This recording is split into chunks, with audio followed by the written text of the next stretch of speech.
Hi, it's Mitch from Pickdawgz.com here with the free pick in the Jazz versus Sixers NBA matchup on Thursday, February 1st, 2024. Of course, if you like all the free picks we do at Pickdawgz, you'll love our premium picks, our best bets. Use the discount code PICK, you'll get 15% off.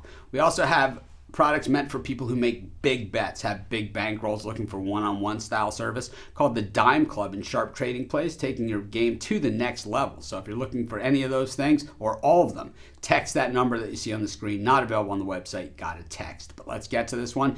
Jazz taking on the 76ers, and the Jazz getting back home from the road trip. And we know one thing about the Utah Jazz. They have been a different team at home than they have been on the road, and different in a good way. 15-6 straight up at home, 16-5 against the number. Yeah, they have just been tough as nails at home, and most of that has happened more recently as opposed to back at the beginning of the season, because the Jazz had a lot of injuries early and then put it together, and that's why I kind of thought that maybe they would take some of that on the road with them. Didn't work out that way, and those people would say, well, the Jazz are really good at home and really bad on the road, like my co-host on the morning show, Jay Briggs. Well, they were 100% right. Meanwhile, the 76ers banged up. Joel Embiid has had some problems during this road trip and hasn't played in some of these games. And the Sixers record certainly taking a hit. 29-17 now, just 12-11 on the road. Sixers look tired in spots without Embiid in there. And I think, they look vulnerable. I mean, when you lose to the Blazers, oh man, things are not, you're not looking like a team that's going to contend for the title.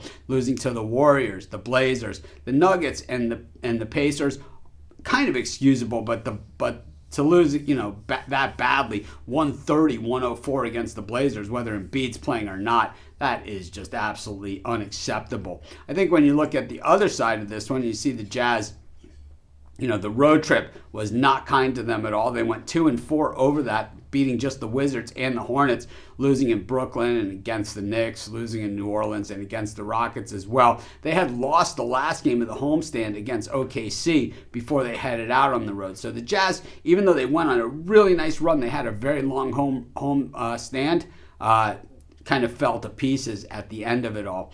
When we look at the Sixers offense, pretty strong. The Jazz defense, not overly that great. They're not as horrible as we've seen them in the past. The offense really surprisingly not among the elite, but it's kind of that uneven effort that we've seen from the Jazz.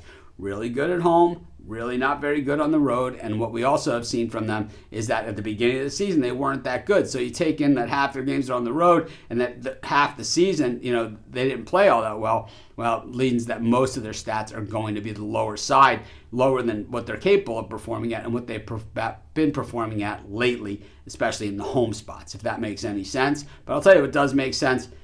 The Jazz at home are generally a pretty solid play. The Sixers on this road trip haven't. I'm going to take the Jazz, and that's going to be my free pick. Of course, while you're doing your picks, putting your bets in, use our free betting tools at sportschatplace.com. 100% free, and they'll help put you on the most favorable bets on the board today.